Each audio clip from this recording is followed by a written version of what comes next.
Hi guys, and welcome to your daily tarot reading for Friday the 24th of March. Today I want to use the Trip and Wait Tarot. This is a deck that I got directly from the creators and it was kind of promoted online.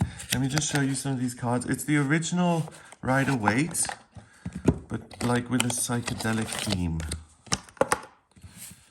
So let me just show you these. So I think these are really interesting and quirky, and obviously the colors are beautiful. Okay, so I'm just going to shuffle these a few times, and then I'm going to choose 3 cards. Isn't that great? I love that. Yeah, I like a bit of humor even is great. Okay, so let's see what the cards have to say about this day and what energy you'll be working with.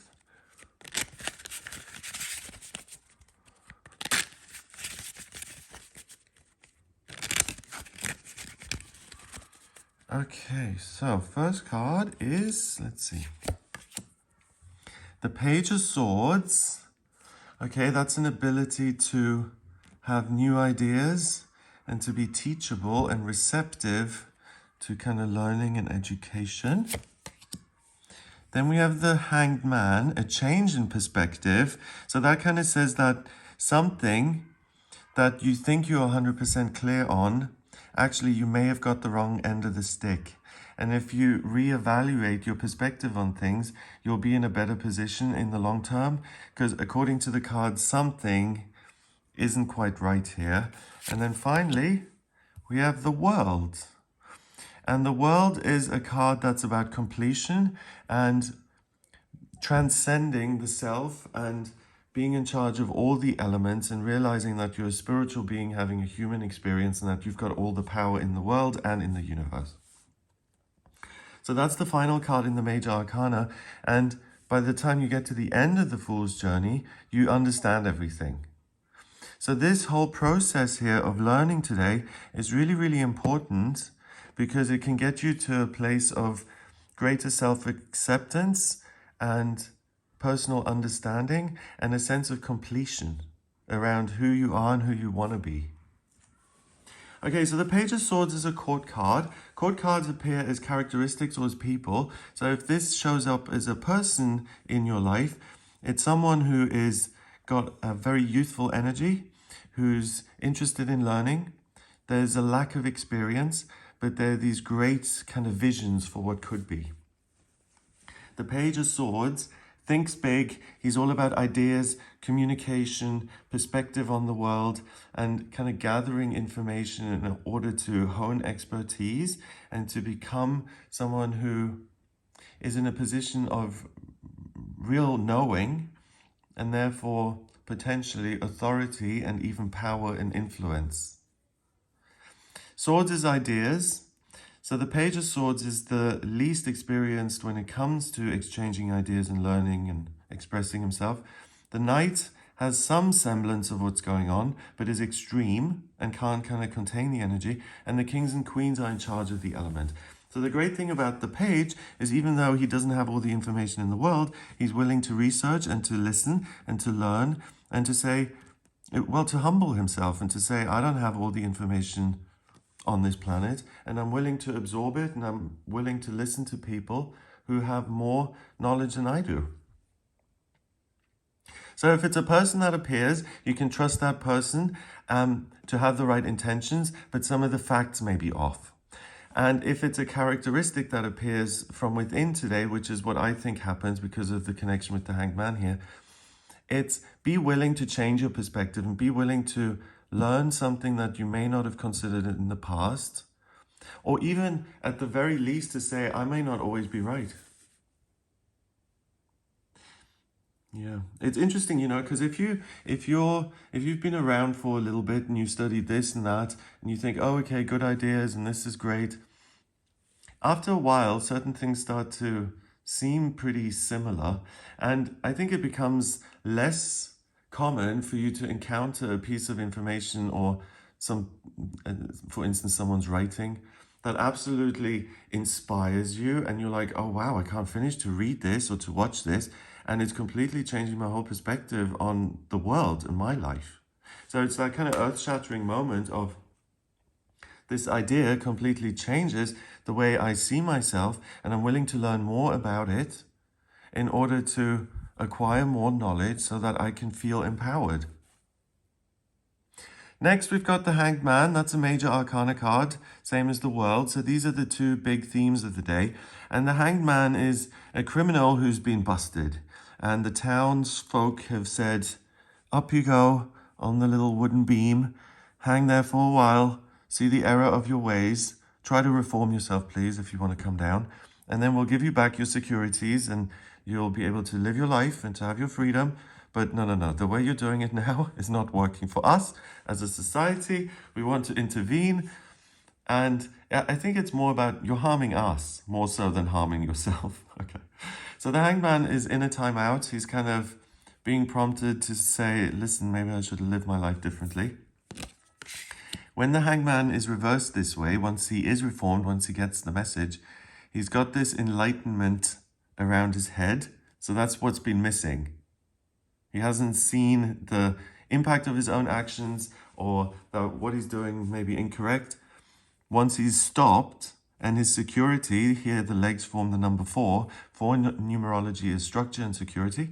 Once that's taken from him, then he's forced to see the light. And that's kind of interesting because that kind of says, you may be willing to learn on this day, but particularly on this day, there may be a tendency to, or not a tendency, there may be an element of a structure that's been constant in your life. You may not see it 100% clearly, or it may not be working the way it has in the past.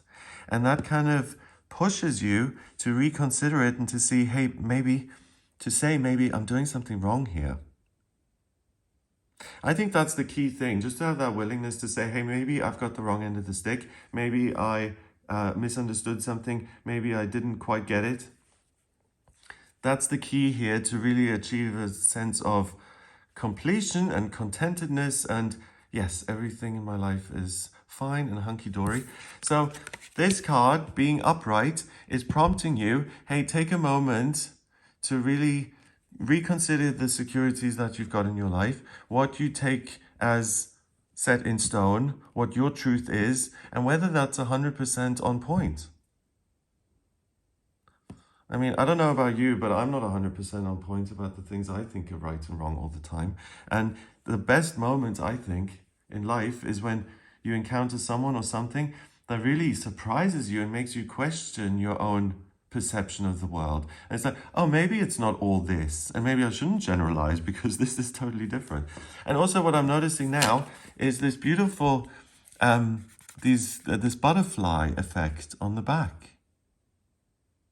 So the freedom to learn, the freedom to change your perspective, and finally the World. It's kind of like the angels, your guides, your higher self, are coming down and intervening and saying, enjoy your freedom. You have a lot more freedom than you realize, and you don't need to live your life in this rigid way if you follow a bunch of rules that have been assigned to you. You can make your own rules. You can choose again and decide. You know, one society may hang the hanged man for being somewhat criminal in his behavior. Another society may have no problem with it. It's all a matter of perspective, even his enlightenment. So if there's something that feels like a snag on this day, that's actually a good thing, because look at it, you'll learn a lot about the thing in itself and about you. And it's kind of divinely ordained that some sort of information comes in that gives you a lot more freedom, and that gives you freedom from self, particularly a limiting self. So here we've got the World, we've got this woman who has wings, and the two wands are perfectly balanced, and she's got this green sash around her. So she's completely aligned with her own true nature. She totally accepts herself. She loves herself. She sees herself clearly. And it's that acceptance that gives her total freedom to go wherever she wants in life, because she's not pushing against herself. She's realized that she's the asset. Any part of her that says, no, you're not, needs to be hung up and reconsidered. Because it's that sense of freedom of like, I know that the world doesn't shape me, I shape it. And I know that in my bones, and I don't even question it. And that, not questioning it, is the freedom to say, oh, okay, then let me live this amazing life. Like, if you think you're the most amazing person who's ever been born on this planet, and you consistently believe that, then your life is going to look very different to someone who their whole life goes around thinking, ugh, I'm not good enough. Because your perspective, and it's an extreme example, but the best person. But if you have that extreme kind of certainty about yourself, then you're going to be much more willing to have these extreme, amazing experiences that confirm that you're the best person on the planet. The person who has low self-esteem wouldn't. So our perspective on ourselves is really the key to life, is what I'm getting here from this spread. And on this day, if you haven't figured yourself out, or if you're at odds with yourself, look again. Something can really transform and shift and be flipped 180. Okay, number-wise, we have 21 and 12 is 33. And 1 is 34. 3 and 4 is 7, and 7 in numerology is the mind and creativity. So that's it. Get creative with who you are. Your identity isn't set in stone either. It's meant to evolve and transform. And if you see yourself differently today than you have in the past, then that is a green flag that some sort of enlightenment has happened here. So creativity, the mind, yeah, the numbers are totally echoing the same sentiment. Get creative, particularly with your own thinking. Be willing to learn. Even ask your guides, your angels, teach me another way of looking at my life, myself, the world. And that will give you much more freedom than you've got so far. Wow. Okay, I'm going to be doing some meditating on this day. I hope you have a wonderful time. If you would like a personal reading with me, please get in touch via my website. It's gregoryscott.com. On the front page, click on Book Your Reading to audio reading with me. I use the tarot, astrology, numerology, and my intuition in my personal reading. So if you have any questions that you'd like answered, please do get in touch with me for a personal reading. And that can be anything from, do I have the talent to be a medium, or what's happening in my love life, or where am I meant to move? The chart and all the different charts I use really give me a very in-depth picture of what's happening with you. So if you have any questions, please do get in touch. And if you like this video, then give it a thumbs up. Please hit subscribe and share the video online. Have a fabulous day, and I'll speak to you tomorrow.